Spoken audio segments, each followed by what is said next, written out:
This tragic story, we want people to know there are resources available for families who have children with autism. Joining us live now is Darla Farmer with the autism advocacy nonprofit Hope for Three. Darla, we want to thank you for joining us. We've heard of people using special locks on their doors. What else can families do to keep their kids safe? Well, there's a lot of options that some people don't know about, and that's why we've got to raise awareness for our families in the community to share those. But many children with autism have triggers to their patterns to their elopement. So if parents or caregivers can identify those, they can be addressed in the home or in the community so they can make adaptations or changes to help with that. But number one, let your neighbors and the community know that your child is prone to wander or elope, and expose that to the community so we can all step in as they did last night. Visual supports is another method that might be helpful. You can create cues or social stories to talk to or visit with your child, maybe a nonverbal child such as Aisha, but have visual cues to work with your child, maybe make social stories so we can identify what those triggers may be that cause them to elope. There's a program within Fort Bend County called Take Me Home that Fort Bend County Sheriff's Office has implemented. It's a voluntary registry database that you can register your loved one, your child with autism, and officers know to look for the child with the characteristics that are registered.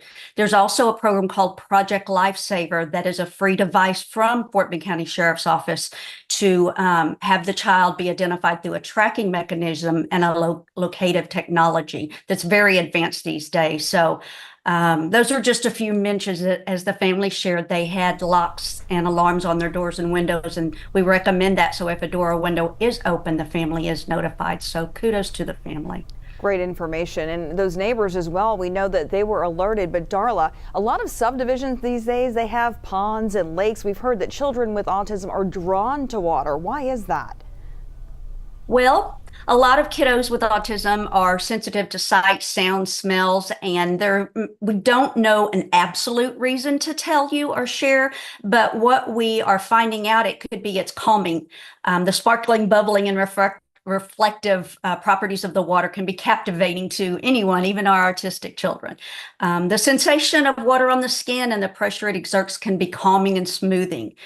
And another example might be the saltiness of the ocean, or chlorine in the pool, or a freshwater lake that could be intriguing and stimulating. And then the sounds of just splashes can be fun and enticing for our kiddos. So it is definitely a real factor that kids with autism are attracted to water.